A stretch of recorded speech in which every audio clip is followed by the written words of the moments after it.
Suplifters.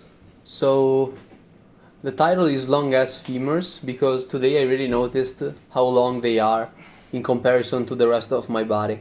And anthropo something, I don't remember the word, I'm gonna put it on the screen. Anthropometrically, maybe speaking, having long femurs, it makes it really hard for you to squat. Also, you can clearly see that I have some kind of butt wink, which I'm gonna try to kind of not fix but reduce later, since going to this depth isn't really helping me a lot. And right now I'm using 2 centimeters heels, and for my working sets I will be using 3 centimeters heels, since more dorsiflexion equals better depth and less strain on the lower back. Since as long as the weight is this light, there is no problem, since I'm gonna do my top set with 60 kilograms, I believe. However, when and if I will be able to actually squat some real good weight, having the butt wink could actually be a way to inflame my lower body, which of course we don't want. You can already see right now I'm using the 3 centimeters, I believe, and you can already see how much more my knee is sliding forward and how much straighter the back is, although there is still a slight butt wink. Another thing that I will be doing for the butt wink is doing some hanging leg raises, although I do hate them because I dislike training abs. However, they help. They help because they strengthen the psoas muscle, which is this muscle which originates in the lumbar zone of the spine and it attaches to the femurs. Or I'm not sure, maybe not the femur, however, I'm pretty sure that to the hip bone it is definitely attached to. So you can understand that when we go down, if this muscle isn't able to pull the weight, it's gonna give up and it's gonna round my lower back, which of course we do not want. So for now I'm still basically learning how to squat, and that is why I'm doing it like this. I'm doing very light sessions, there isn't a lot of movement, and I'm taking it extremely slowly, also because I'm not used to training legs, and I never have been, because it is the body part that I pretty much didn't train for the most of my life as a trainee and as a man interested in bodybuilding. So I don't have any kind of work capacity, so I need to build it up slowly.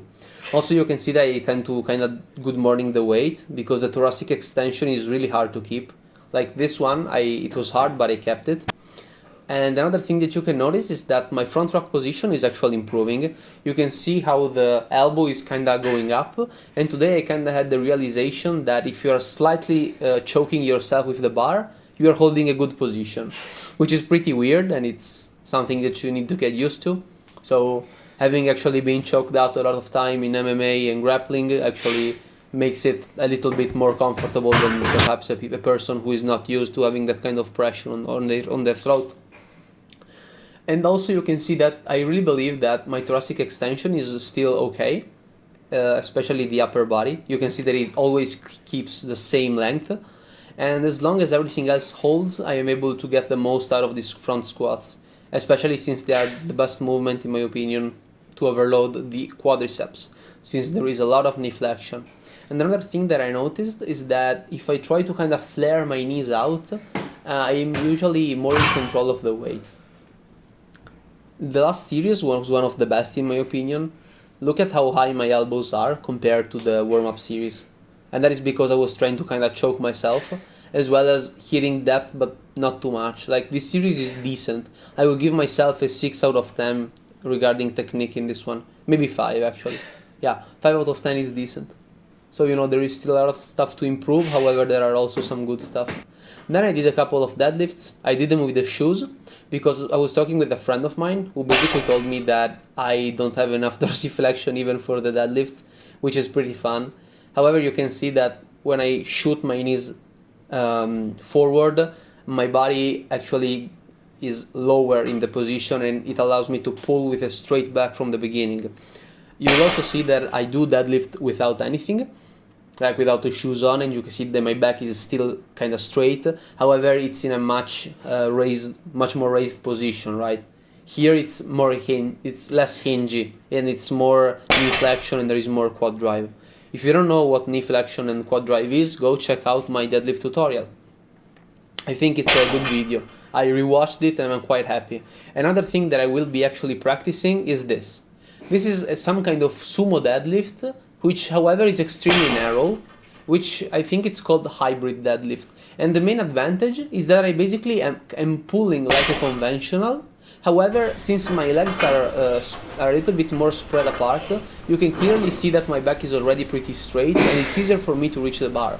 So it is something that I want to experiment with, because if it doesn't really give me any type of pain in my adductors, that might be where the monies are at regarding my deadlift, because as you can see right now I don't have the shoes and the back is perfectly okay.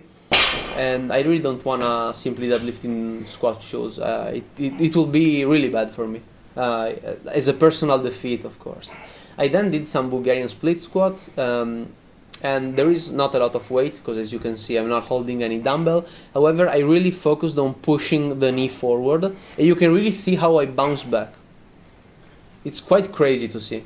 And that is, I think, it's just because of how stiff my ankles are.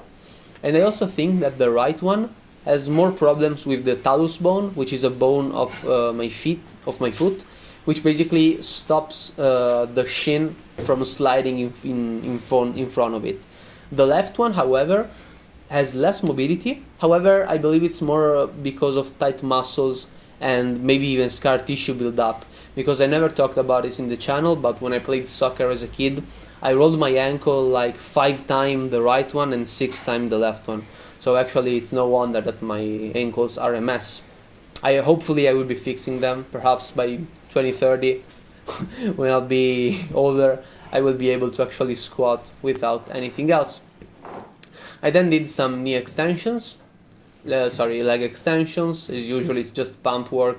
It's not really anything really good or useful by any mean. As I always said, this is the least important part of the day. I didn't even do leg curls because I was so tired. Actually, more than tired, I was kind of lazy, because the front squat actually destroyed me mentally. Meaning that yesterday I had to make sure that my back was standing straight because of the deadlifts. So having another day which kind of taxed my back in an isometric position was tough for me. So these, as you can see, are the hanging leg raises. And you can also see that I will be switching position because my hands are hurting, because yesterday I kind of cut off my calluses because I was sure that today I wouldn't be pulling anything, and however I did, so I swapped to this position, which I believe is slightly less effective. However, the main idea here is that, yeah, the core is working, however it's just stabilizing, because what is raising the legs is actually the psoas and the hip and the rectus femoris. I think that's the name of the muscle. I always forget. For some reason, I always forget. I cannot remember the name of the muscle. However, this was today's session: front squat 60 kilograms, 7, 6, 6, 6, Bulgarian split squats, 12 with both legs, leg extension, 12 for all legs, and then hanging leg raises. That is it for today's video. Today I took the second dose, so maybe tomorrow and the day after tomorrow I'll be knocked out. So tomorrow and the day after tomorrow there will still be videos, however there will be discussions. They won't be training video, most likely, unless I feel good. If I feel good, I'm gonna train. I don't really care. So, see you guys tomorrow.